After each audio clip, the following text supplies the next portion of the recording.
Dr. Landau, as we saw in the report, the leak of the confidential UN report, how detrimental is that to these talks, if at all? Well, what was reported from that UN report, there's actually a double message. On the one hand, they're saying that they see less evidence of the kind of activities that Iran was engaged in before these talks began in terms of circumventing international restrictions on procurement of different materials, technologies, components for their nuclear program. On the other hand, the report also states that this might be because Iran has perfected their mechanisms for circumventing all of the restrictions.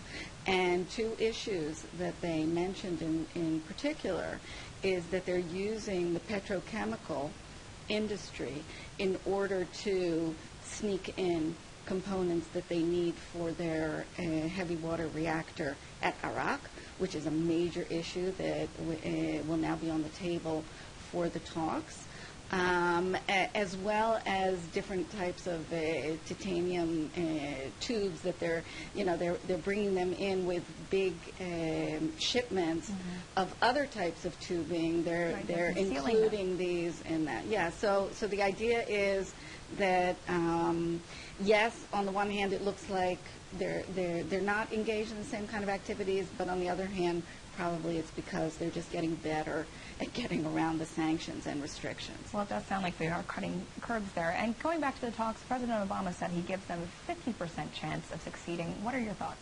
Well, he's been giving, that's the percentage that he's been giving from the beginning, so nothing's changed in that respect. It's interesting. On the one hand, we hear voices of optimism. Every time there's a round of talks, including the recent technical level talks that they were just engaged in New York, there's optimism, there's constructive talks. They've been useful, I think is the word that they used this time. On the other hand, when we listen to the Iranian rhetoric, all we're hearing is no, no, no, no, no. We will not dismantle our program. We will not dismantle centrifuges. I think Khamenei was just on record saying we will not allow for nuclear apartheid. He's now taking that word and marrying it to the nuclear realm in order to, make us think that what the international community is demanding very rightly from Iran is creating some kind of nuclear apartheid. This is appalling rhetoric, not to mention all of the normal rhetoric we're hearing with regard to ballistic missiles. We just heard Khamenei say that Iran will not address this issue.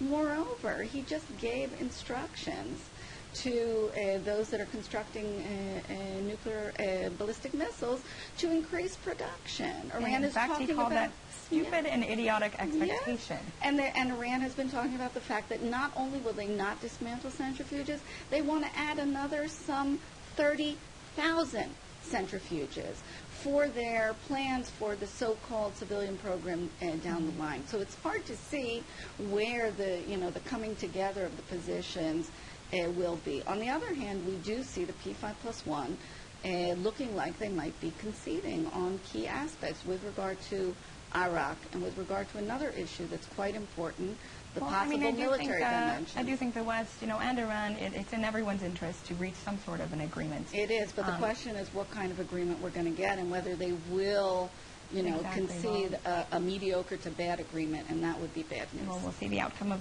this week in Vienna. Thank you very much, Dr. Landau, for joining us. Thank you.